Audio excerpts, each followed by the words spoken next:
back, everybody, to the Here We Go Brownies podcast. I'm your host, Allie Heisong, here in the Dirty Myrtle, South Carolina. Joined with me, my wonderful co-host, Dustin, out in Idaho. Dustin, we just had some serious technical issues. Yes. How are you, man?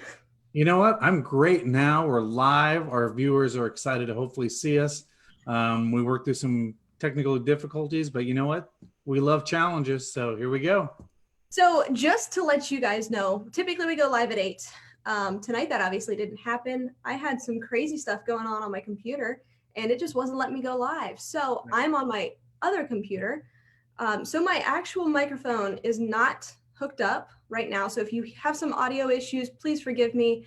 If we seem a little flustered, please forgive us. If I seem a little sweaty, don't worry about it, because I am, because we are sweating.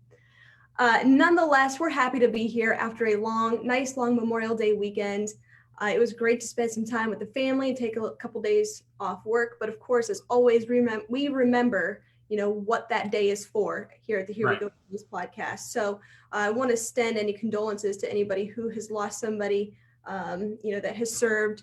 I know it's not all about hot dogs and hamburgers on that specific day, but it was a good day for remembrance and to be able to get out and spend some time in the South Carolina sun.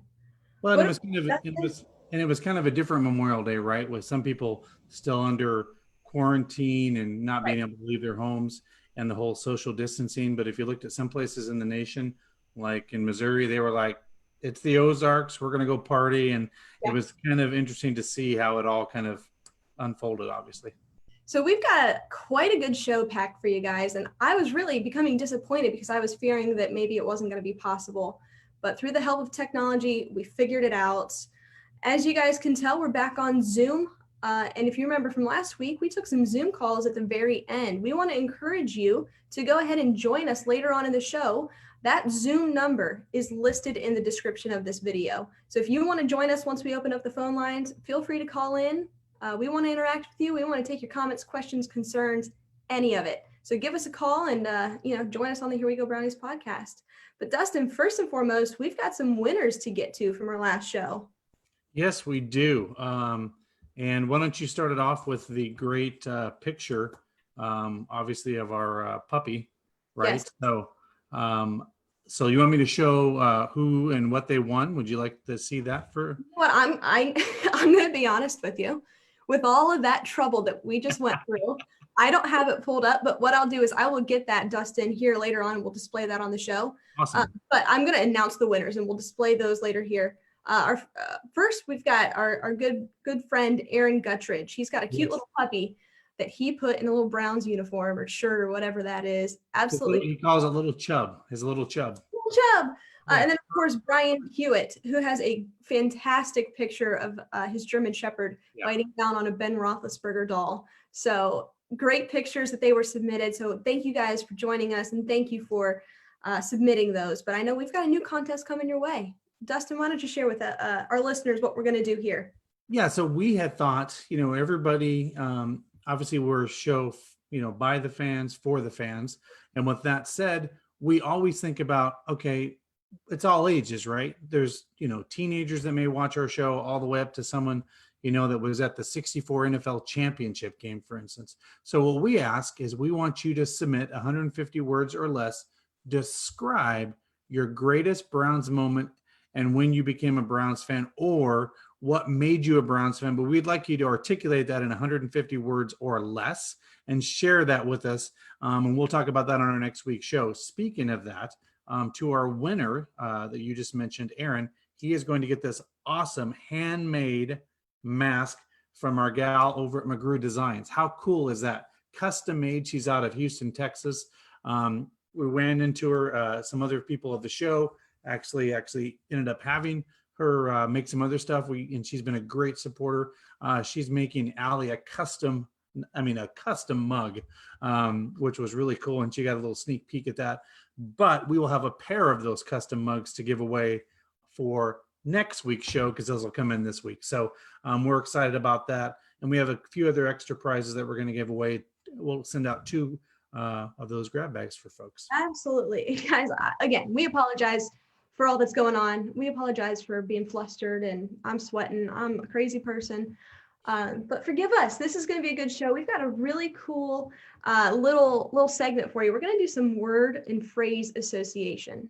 So what we're going to do is hopefully the technology works with me once again, and I've got my papers in front of me. We're going to play a cool little game, word association, before we get into the callers and before we get into the questions.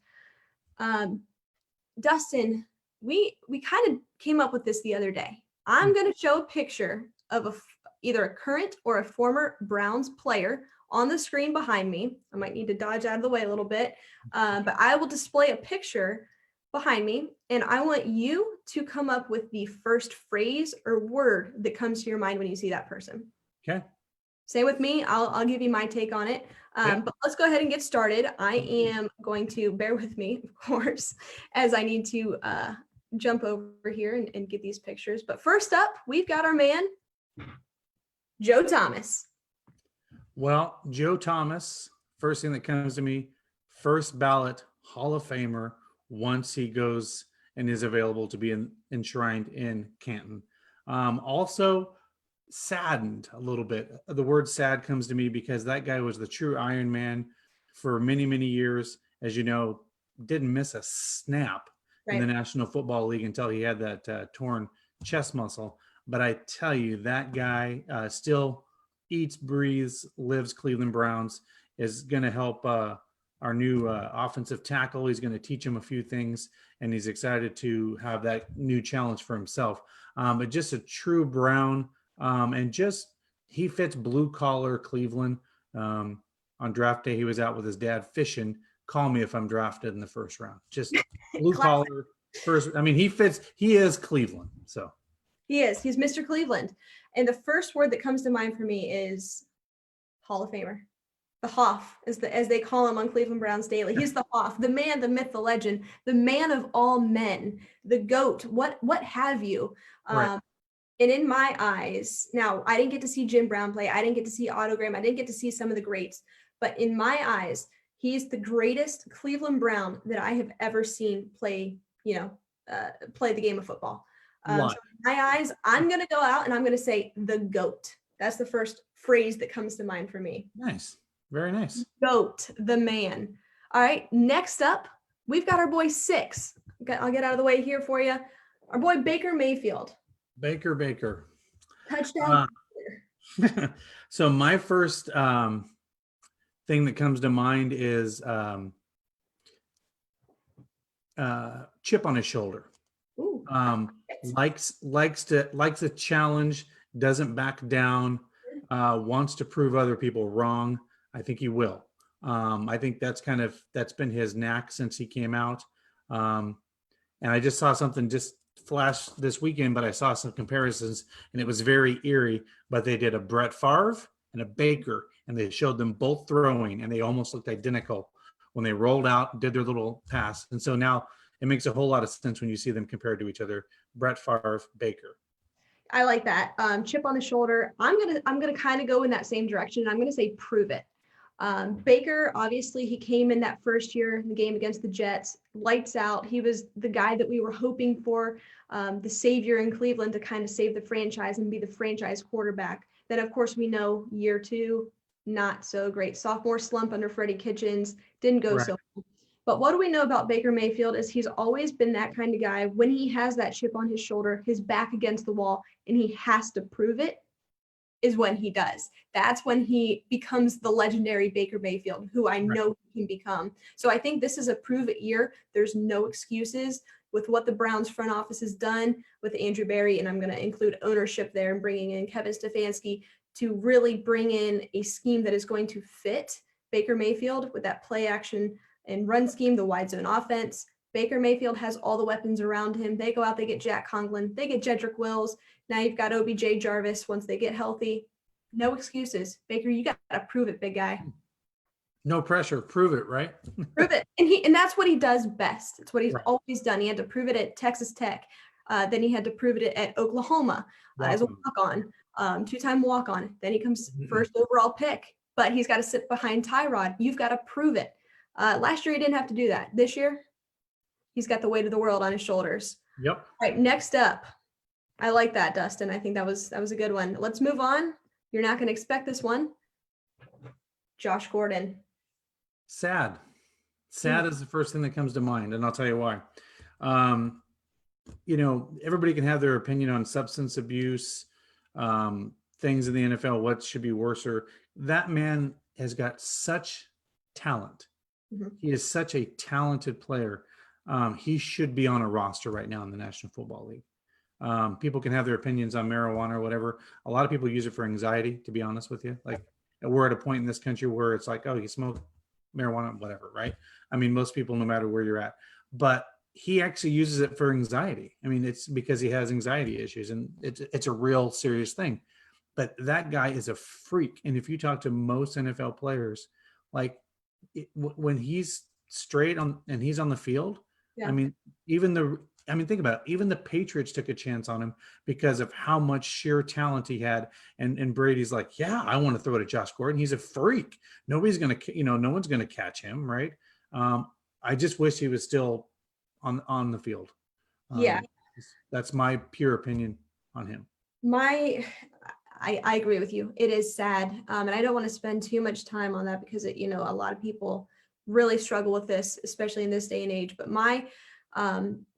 my phrase that immediately comes to mind is, what if this wasn't an issue for him? Are we possibly looking at one of the best wide receiver talents in the history of the league? He absolutely could have been. If he would have had a consistent and structured support system behind him. Yes. Keep in mind with the Browns teams that he was on, we just talked about Baker Mayfield and how he was not put in a position to succeed. Right. You take a look at Josh Gordon, look at some of the regimes he was under. They did not put him in the best situation. Now, a lot of that is on him. Most of that is on him. But what if? Under Stefanski.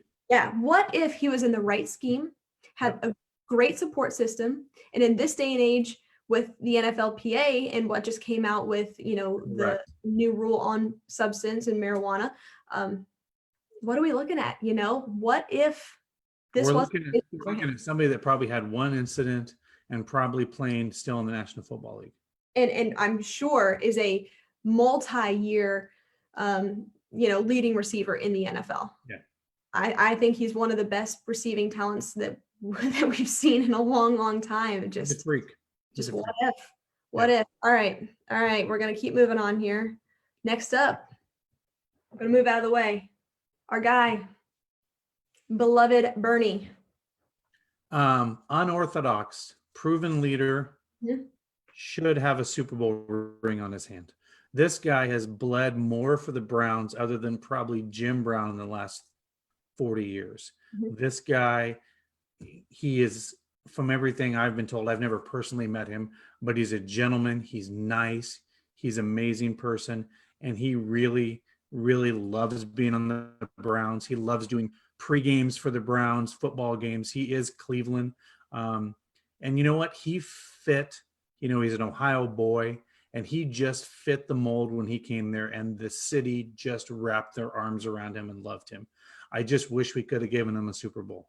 The guy had a lot of talent. He had a great defense, and he reminds me a little of Dan Marino in that sense. Great quarterback, had a lot of talent around him, and just that what if. But just a lot of people don't realize this. But I still think he has this record, and if somebody wants to, pipe in, but I think he has the most consecutive passes still to this day without an interception in the National Football League, which is kind of an amazing stat when you think about it. But he threw a god-awful amount of touches with the ball without ever throwing an interception. So he was reliable. So I think of reliable, steady. And I think there was a couple of coaches that have come out and said things, don't ever watch where Bernie's throwing the ball because he's a sidearm. And if you think it's going there, it's not going there. Because they always say, watch the quarterback's arm. They said with Bernie, you couldn't do that because you didn't know where the ball was going. Kind of like a somewhat of a Patrick Mahomes there, with that sidearm, resourceful aspect of it. Mike Carr, he just gave me the word resourceful, so I want to give a shout out to him. But the word that comes to mind for Bernie, for me, in my perspective, is, I didn't get to see Bernie, really fall out and do his thing. So from my perspective on what I see Bernie as now is beloved. He is beloved by the city of Cleveland. Love Bernie.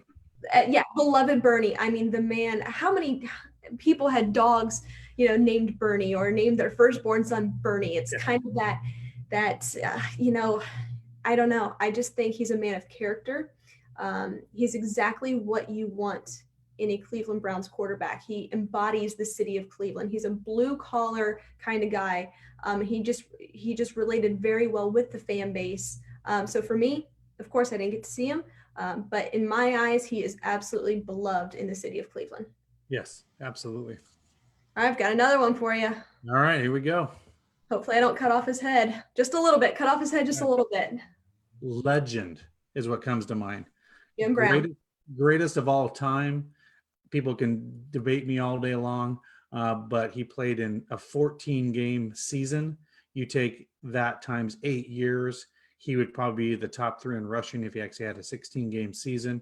He averaged 5.2 yards per carry, folks, in his legendary career.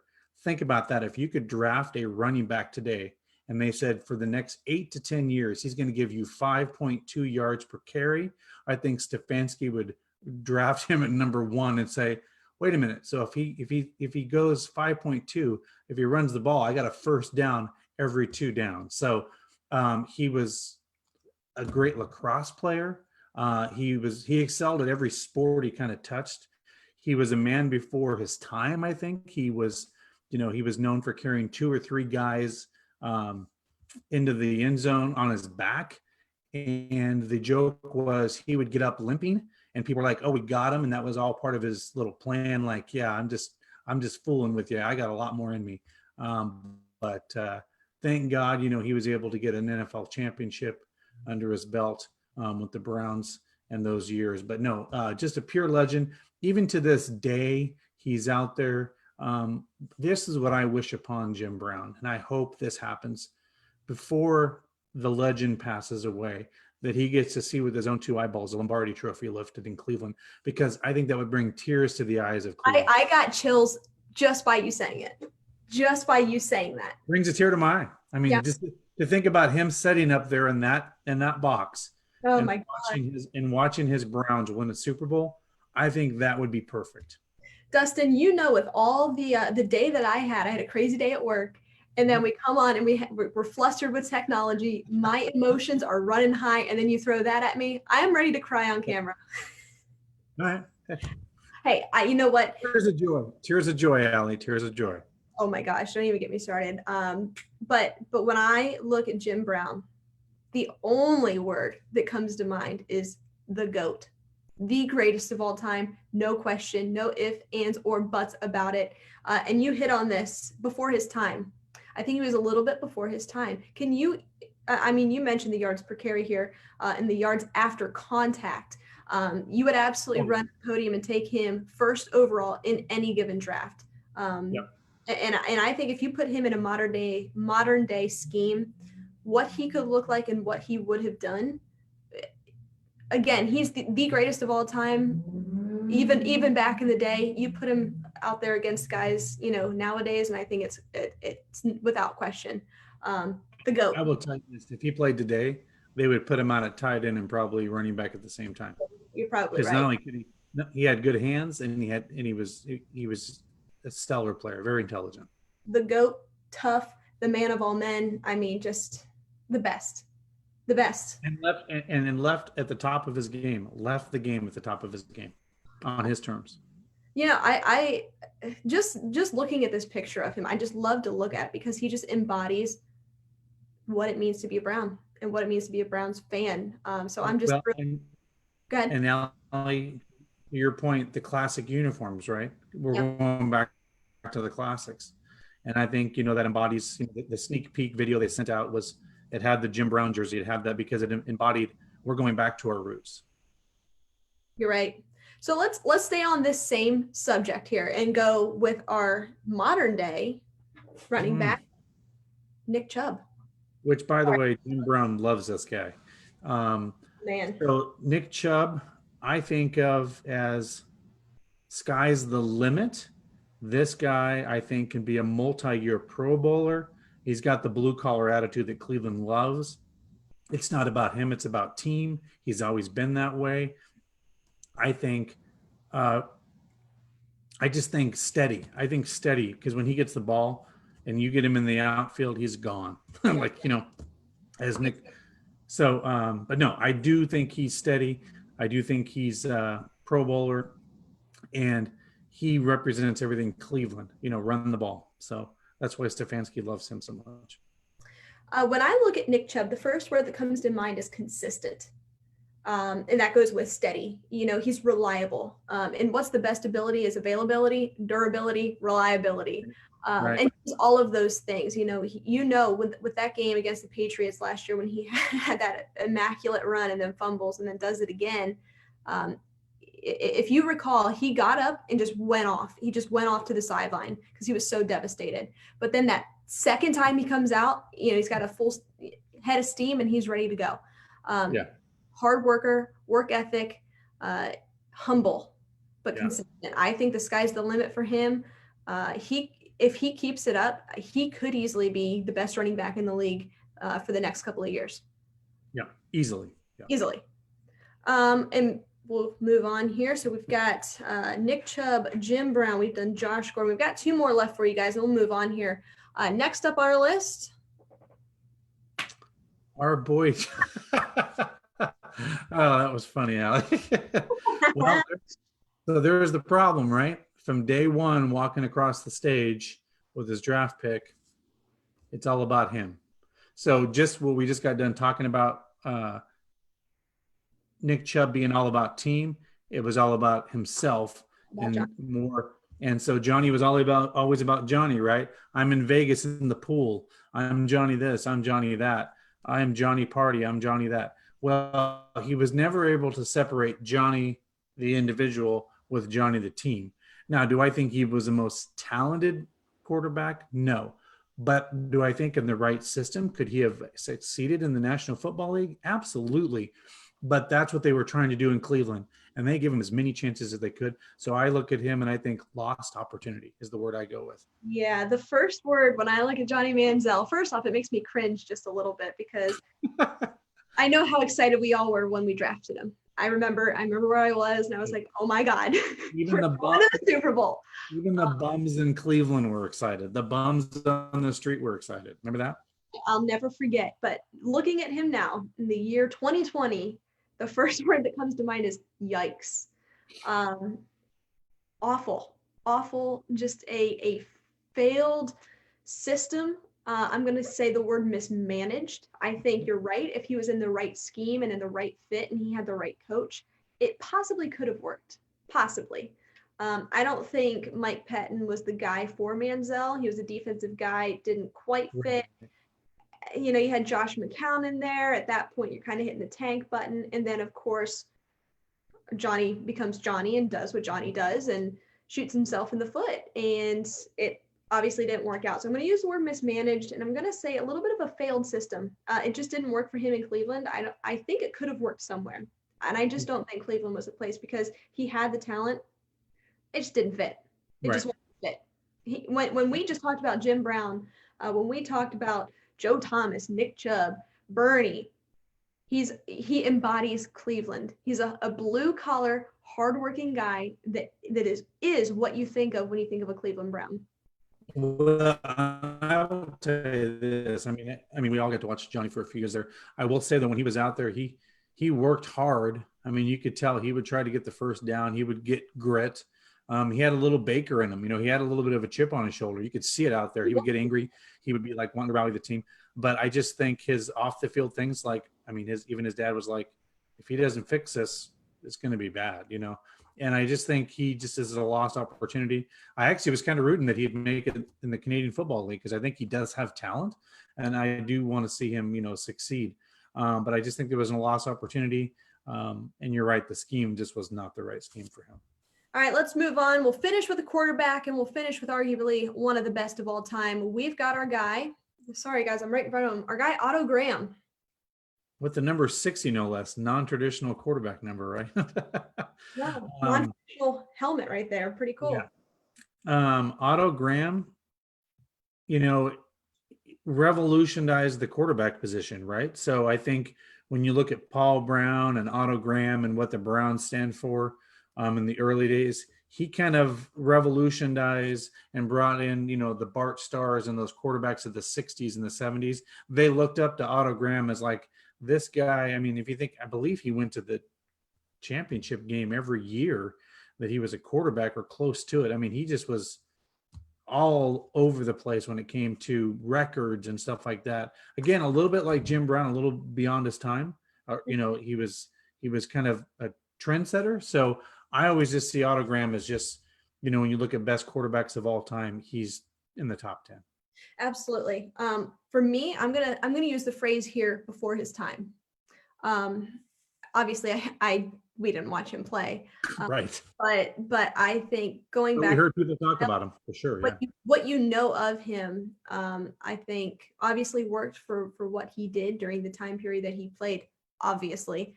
But again, I just have the question, what if he would have just been maybe a decade later, just a decade or two? What would that have looked like for Otto Graham? Would you still see Right. statue out there in front of First Energy Stadium or not? But I think Yeah. he laid the groundwork. We wouldn't be the Cleveland Browns without him. Well, and if I'm correct, did they not they did the statue just this last year, right? Of Otto Graham. They did a whole, and his family was, his wife. and if I'm correct, I mean, think about this, which people don't really realize this, it's beyond our time. So the Browns were in the All-American Football Conference, right? So they go to 1950, Otto Graham, right? So we have Otto Graham as a quarterback in 1950. This is the first time that the Browns are in the National Football League, 1950, right?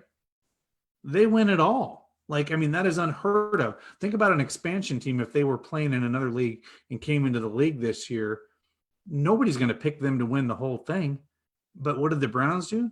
They beat the Philadelphia Eagles in the 1950 NFL championship game, and it's their first year. Now, they were playing football at a lesser level, but but to do that was unheard of. Absolutely. Dustin, this was fun. Yeah, that was fun. Fun little segment for us. So that was a good time. I'm glad we got to do that. Hopefully the technical issues, pictures looked okay. Let's do a quick transition here.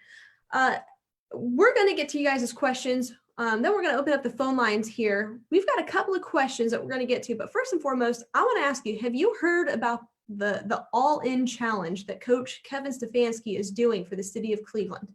I will honestly say I did not hear about that until you brought it up to me today, but that sounds fascinating. And I don't know if I could bid high enough. I don't know if I'd be in that. For like $25,000. Yeah. Of course. So what they're doing, if you haven't heard, it's called the All-In Challenge. Head coach Kevin Stefanski is, and of course the front office, they are contributing to this, and they're doing one of two things. They're going to do a raffle and one to the highest bidder. So what that's going to look like, all the proceeds go to a charity. They're going to make it a whole experience. You guys get to come in, the winners get to come in, you get a bunch of memorabilia, hang out with the team, get sideline access. But the cool part about it is during a preseason game, you get to script the first 15 plays. The first 15. So that's pretty cool. That'll be fascinating to see. That's darn cool. Because you have all of these couch quarterbacks saying, if I was out there, I'd call the plays, and they'd be. Yeah, why'd they do that on 3rd and 1? Right. Now, we all said that last year. There was some questionable play calling, of course. But that's a pretty cool little thing right there. So we're gonna do a couple of things ourselves, right? A couple of questions. We're gonna do a couple of things. We got some really cool questions. I put out a call for questions earlier today. We had a couple people chime in, send in their questions, so we appreciate you guys. So I'm gonna. So Allie, with that, with that all-in challenge, do you want to toggle real quick to your first 2 plays and my first 2 plays that we would do? Yes, I'll get to that here in 1 second. Okay. So real quick, guys, we're going to dive into these questions. There's 4 of them. They were sent in prior to the show. If you want to basically secure a spot for us to answer your question live on the program, please be sure to send that in when we do the call out for questions. We will get to some of the live questions here, maybe take some callers, but we're going to get to these.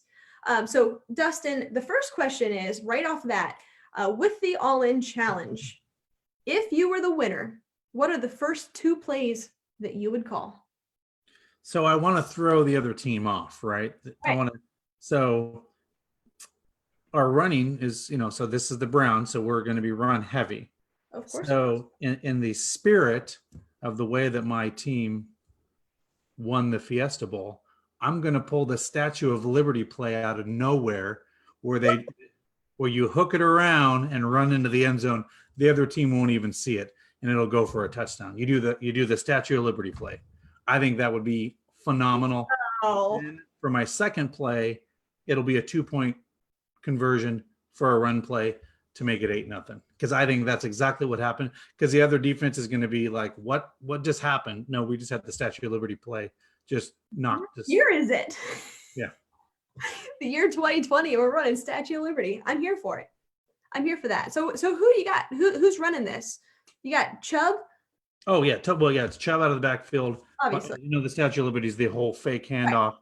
They think it's going, it looks like he's going to throw, and there goes Chubb down the left side of the field, untouched in the corner of the end zone. Because the defense bites to the other side of the field, right? Because they think it's pass going that way when really the ball is going this way. Hence the whole trick of Statue of Liberty. Well, I can't say that mine's as flashy as that.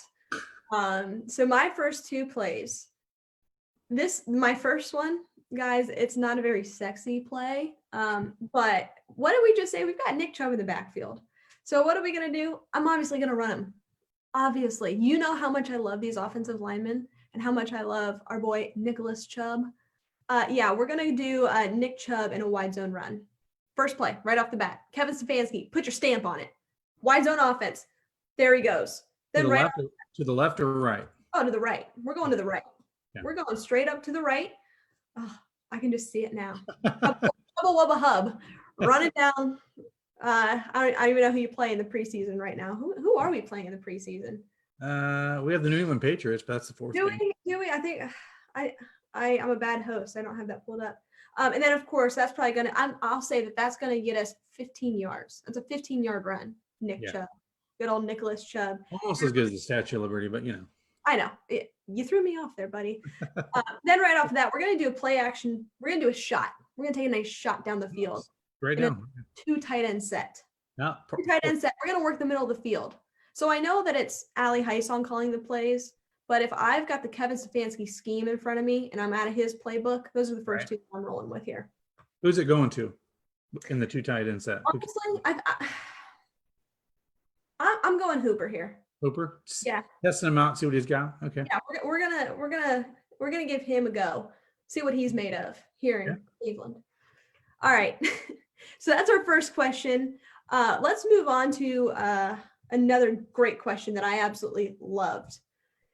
Out of the Browns' assistant coaches, who do you believe is most likely to leave the Cleveland Browns to become a head coach? Who's most likely to take that next step after 2020? Head coach? Head coach. Joe Woods. Okay. Why? Joe Woods, just because he comes from the tutelage of that great defense, and you're seeing more and more defensive guys get head coaching opportunities. We see skilled positions like in New York Giants, for instance, right?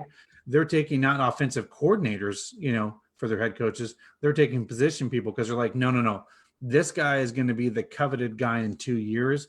We're smarter than that. We see his talent. We're taking him now, and we're all in. So with Joe Woods, everything that people have talked about with him is spot on. He's very great talent. He has it all. So that's who I see, just because, as we all know, if it wasn't for the Niners getting a little complacent, they're Super Bowl champions, and Joe Woods and that staff had a lot to do with that. You're absolutely right. And I just changed my answer.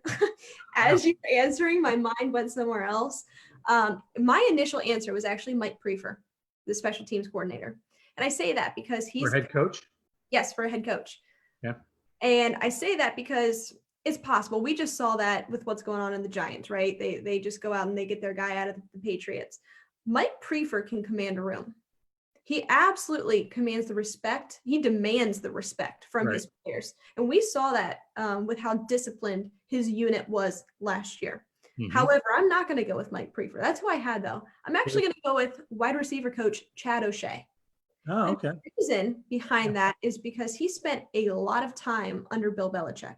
Mm. Then last year, he goes down to Miami under Brian Flores, the head coach there, and he was the offensive coordinator.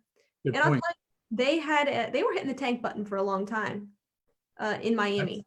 That's a good point. Yeah, because if you think about They it, were losing not on purpose, but with purpose, of course, to go get their quarterback Tua Tagovailoa. They were trading their players away.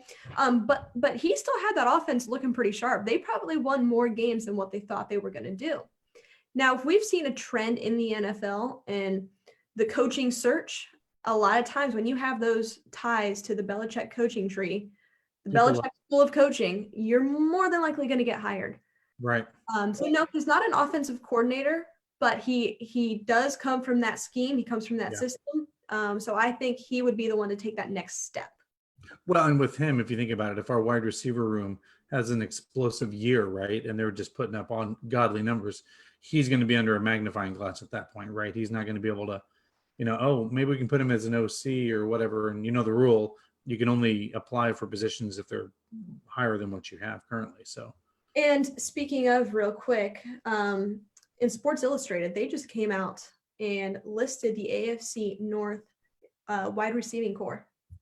Your Cleveland Browns came in number 1. That does not shock me. Number 2, Cincinnati Bengals, which I thought was a little bit of a surprise. I wouldn't have had that. I would have had that.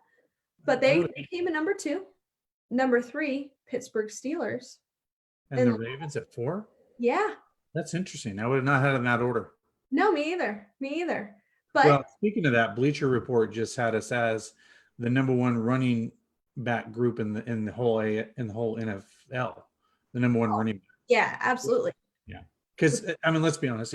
Kareem Hunt could start on a football team. He could be a starter somewhere else. He was he had the rushing title in 20. God, I don't even know what year it is right now.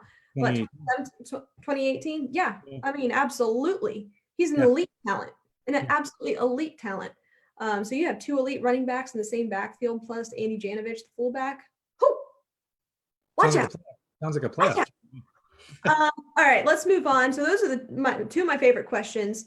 The next one, a little bit interesting here. We're going to talk a little bit about revenue, which I know that that's you love talking money here. I am in marketing, so this is your cup of tea. With the cap situation for next year possibly being low with the loss of revenue, would you rather sign Jadeveon Clowney and lose a lot of rollover, or would you rather have your choice of the top free agents in the next year, as the other teams will be strapped for cash? That's an easy one for me, actually. Rollover into next year's top free agents, because at that point, again, the price may come down, right? It's a buyer's thing. Always is. Right now, we know what Clowney's price is, right? We don't know what next year's prices are. They may be lower, they may be higher, but hey, we can maybe get a guy that's not been injured twice. Maybe we can get a guy for half the price or a third of the price. I do marketing and negotiations all day long. If you start your bidding way up here, there's not much negotiating, right? Because you're way up here. I want $17 million a year. Well, that's great. I'd like $17 million a year too, right? So now if you're, when you start high, a lot of people walk away like you're too expensive, right? So when you give people choices like, hey, we'll sign you for 2 years at 24. Oh, wait, you're going to give me 2 years? Okay. Well, now you have negotiating, but he's been so adamant that he wants a payday. And I think it's come to his detriment a little bit. As you can see, there's not a lot of suitors lining up with his injury issues saying, I don't know, let's wait. So that's my take on him. You know what? I agree. But if you take a look at what we're going to be looking at in 2021 with that NFL free agent market, and you see the Browns approach this year and how they really approach things with a cost-effective attitude, but they were getting value, a lot of 1-year contracts, things like that. yeah, I absolutely think that Andrew Berry is not going to put himself in a position where he's strapped or he's going to have to do a lot of rollover. I think that you're dealing with a very, very smart man in Andrew Berry in that front office. I would rather have them get Jadeveon Clowney while the market price is a little bit on the lower side. But I'd be interested to see how they approach next year's free agent period, because I think that there's going to be a lot of interesting names out there. And I think a lot of teams are going to be in a very awkward position. Right. So with that, let's go ahead and open up our phone lines. Yeah. Again, guys, if you want to call in, please, by all means, we encourage you to do so. Call in with your questions. You have to call in through Zoom. I'm still working on getting an actual phone number, but you have to call in through Zoom. That number is in the description of the video, but I'm going to read it back off to you. It is 833-1022-6836. So if you've got the Zoom app or you've got it on your computer, put in that meeting ID. It's going to put you in our meeting and you can come on and ask us questions live on the show. So the phone lines are open, guys. Give us a call. We would love to interact with you. But while we're waiting on that, let's answer a couple other questions here. Yeah. Last question that we have is kind of a silly one. I know we talked off air on this, and I can say that because the person who asked this question happens to be my friend of the program, Noof, my grandfather. So I can call his question silly. He says, do you think Myles Garrett will be targeted this season? I'm going to say no. We did talk about this off air. I think with the coronavirus and teams just wanting to be able to play and just have a game and have like teamsmanship, if that's a word, I think there's a lot of that. I think teams just want to be able to go out there and play. I don't think they're going to be, they're going to be focused on playing. I think that seems like a decade ago, the helmet hit. He's been a good soldier ever since then. Mm-hmm. He's bowed down to the commissioner. He's done great things. I mean, I don't know if you saw this, but he actually went up to Pittsburgh. Just going to say that. He went up there and gave that the kid the gift of everything. So I think he's done everything right. And I think people are like,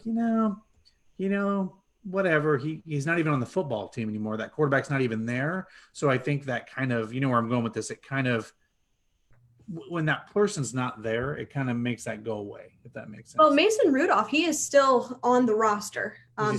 He's coming back. Yes, he is still there. They currently believe in him to be a backup to Big Ben.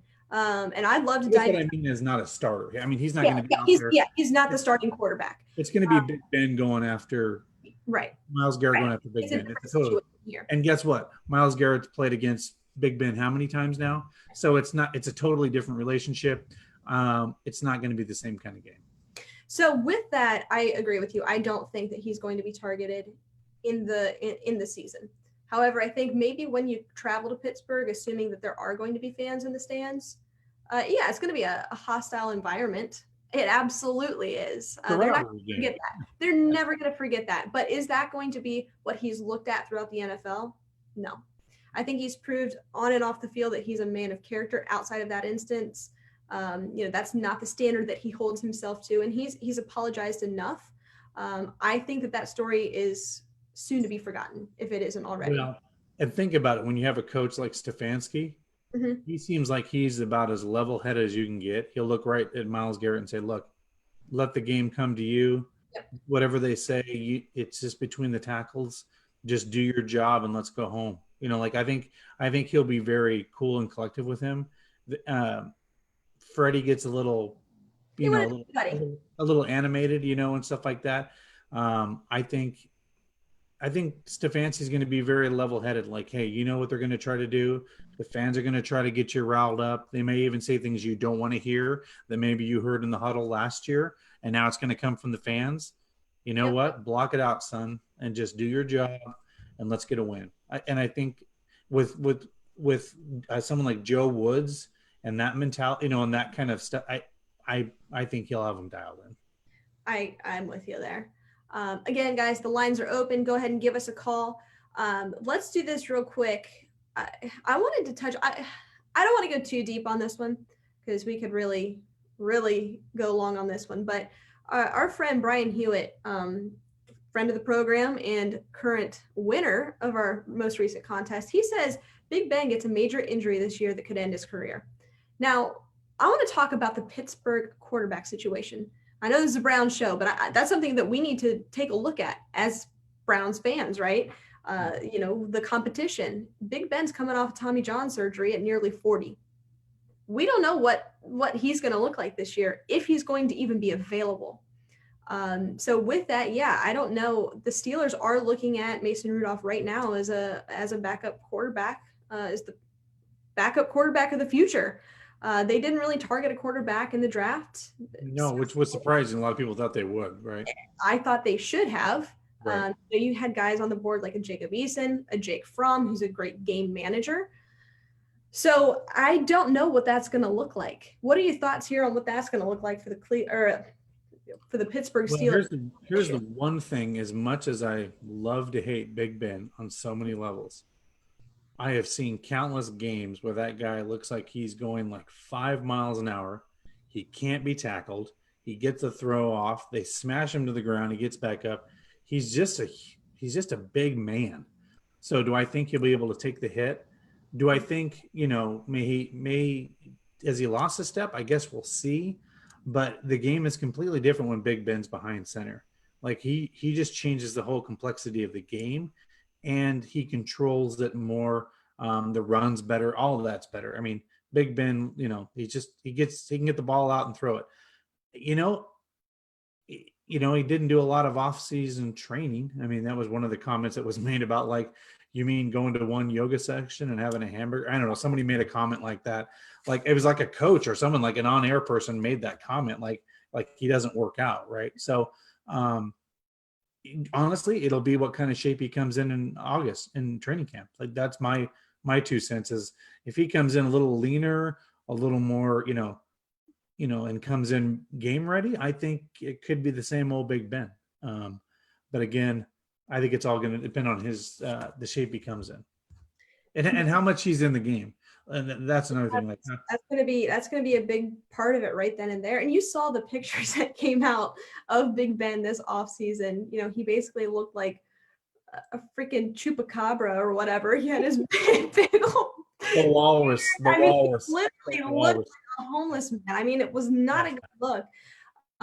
So I mean, that's just his face. I can't dog on him for that. But I think there are so many question marks around the Pittsburgh Steelers and what they're going to be this year. I think, are they going to be competitive? Yes. Do they have a good offense? Last year, somewhat anemic, to put it kindly. But I think they have somewhat of a bounce back year this year. I think that. Well, here's the thing that we have talked about on previous programs. Mike Tomlin is the X factor. Mm-hmm. They've never had a losing season under Mike Tomlin, which is, I think about, even with all them losing, all the people they lost last year, they still didn't have a losing season. I don't think that would happen in Cleveland in the past. The fact that they've had a steady coach there that long, he's a good coach. And that's why, and the Rooneys, they don't fire coaches. They keep them there for a long time. We always talk about this stability, right? That's the biggest word that we wish the Browns would have for decades, but stability, right? They've had 6, 7 coaches in 50 years. I mean, it's not a lot. And to that, I think Mike Tomlin's always the X factor. He knows what he gets in Big Ben. Mm-hmm. He's not going to make him do more than he can't. And Mike Tomlin's going to play to his strengths, right? That's what he does. You're right. Guys, we're going to go ahead and keep the lines open for a couple more minutes here before we wrap up the show. So if you want to give us a call in on Zoom, the number is 833-1022-6836. Again, that is on Zoom. Dustin, we'll roll through the comments here, take a couple other questions, couple other comments. Keep those phone lines open. Then we're going to wrap it up here because we're going a little bit long. One of our friends of the program, Tim Umpleby, he says that he thinks that, looking at the rivalry, Pittsburgh-Cleveland, yes, he hates the Steelers, but in his opinion, his main rival is Baltimore. Oh, yeah. So me, same thing. So like I have fond memories of going to those Browns games and then losing the football team. Mm-hmm. And I work with a coworker and he's a big Ravens fan. And it's kind of interesting. He's about a generation off. And I said, I don't think you understand what it was for this city. Like you literally stole a football team and then took them to your city and then won 2 Super Bowls. that hurts. You know, Pittsburgh, they're a rival, and they're the actually only foot. And some people don't realize this, but the Pittsburgh Steelers knew how much of a loss that was for the Cleveland Browns, that they were mad and they vetoed the Browns moving to Baltimore. They were the one team that stood up and said, no, that's not what we are. That's not what we stand for in the National Football League. We're about rivalries. We're about cities. We're about blue collar, which is Pittsburgh as well. It And is. I think that put a soft spot in a lot of Cleveland's people. Like, you know what? Thank you, Mhm. Pittsburgh, for having, you know, looking out for us. And so I think that's kind of my take on that. Real quick, don't mean to get too far off. Our friend of the program, he just made a comment. Charles Wilson, thanks for joining, Charles. He just said Browns just signed Jadeveon Clowney, 2-year, $35 million, and it will be announced tomorrow. Is that real? I can't confirm this, guys. Obviously, Charles. Wow, that's live in our show. Well, I don't. That's obviously. I'm not breaking news here. This is from Charles. I'm not questioning you here, buddy. But you know, Can he name the source? Ask him if he can name the source. I don't know if you will. If you've got the source, man, you know you got to drop that. But anyways, let's assume it's real. It can't be looking at houses in North Olmsted. That can't be the source. No. Here's the thing. I'm not in the business of breaking news here. But Charles Wilson, my man, what are you doing here? 2 years what? He says Browns signed Jadeveon Clowney, 2 years, $35 million, and will be announced tomorrow at 1 p.m. Now, with that, sorry, not to interrupt, but this was out on the Pat McAfee show this morning. They were really diving into it. This is circulating. I have not seen the details. There's a very, very good chance that that's true. Wow. Okay. If that's the case, I mean, our defense just got phenomenal. Whew. I mean, I want you to think about this. I mean, let's just dive into this a little bit before the end of the show, Allie, since, you know, we love, hey, it's been a technical day. Why don't we just shift into a breaking news? Earlier when I was sweating, I'm really sweating now. I got you to cry tonight. I got you sweating. What a show. What's next? Think about this. You've now got Myles Garrett and Clowney teeing off on quarterbacks in the National Football League. All right, I'm getting Twitter right now. This, I just I gotta mean, look. think about this. Lamar Jackson, quarterbacks like that. I mean, that changes your whole defensive front. I mean, now you have two guys teeing off on a quarterback. I mean, I guarantee you the rest of the AFC North just said, "Oh my God, are you serious right now?" Like that changes odds in Vegas. That kind of that sign. It's on Twitter. I'm not seeing it from any verified sources just yet, but it's out there and it's being discussed. So yeah, you just make a really good point on the two defensive ends there. You've got Myles Garrett, Jadeveon Clowney. Holy hell. Adam Schefter reported on Twitter. What? Please tell me you're not over here getting jinxed or what's that called? Punked. You're getting punked over here because there's so many fake accounts. I'm not seeing it on Adam Schefter. So check your sources, make sure that they've got the actual blue check because there's a lot of fake accounts out there. But anyways, let's assume that this is accurate. We've got Jadeveon Clowney, we've got Myles Garrett on the other end. They're going to get after the quarterback. They're going to collapse the pocket. But you know what this makes me really excited for? Sheldon Richardson, Larry Ogunjobi, Andrew Billings, Jordan Elliott.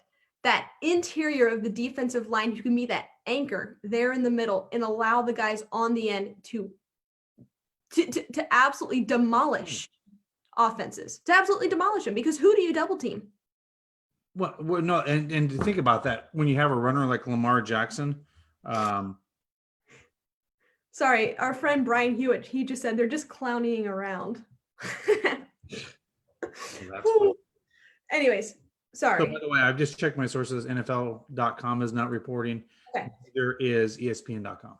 All right, so we're not gonna run with this one, obviously, but yeah, it's being circulated. I've heard it, but let's just talk about it as if it were real. Yeah, wow, that would be wow. Now, I think that Jadeveon Clowney, he's a little past his prime. Obviously, had a lot of injuries. I'm not going to put him up there as an elite pass rusher. I'm not going to say he's a Myles Garrett. I'm not going to say he's a J.J. Watt. I'm not going to say he's a Nick or Joey Bosa because I don't think he's quite there. Underproductive as a first overall selection. However, you take him over Chad Chad Thomas? Yeah, I think you would. Yeah. Would Well, you take and him for Olivier Vernon? I think you would. you know what I think this signing comes from? If this actually is real, Hmm. this is a Jimmy Haslam signing. This one above the pay grade of everybody else, in my opinion. And they said, look, I got a 3-year window. We need to get the playoffs. My fans have had losing teams. I'm tired of hearing about the losing. It hurts me. It hurts my wife, Dee.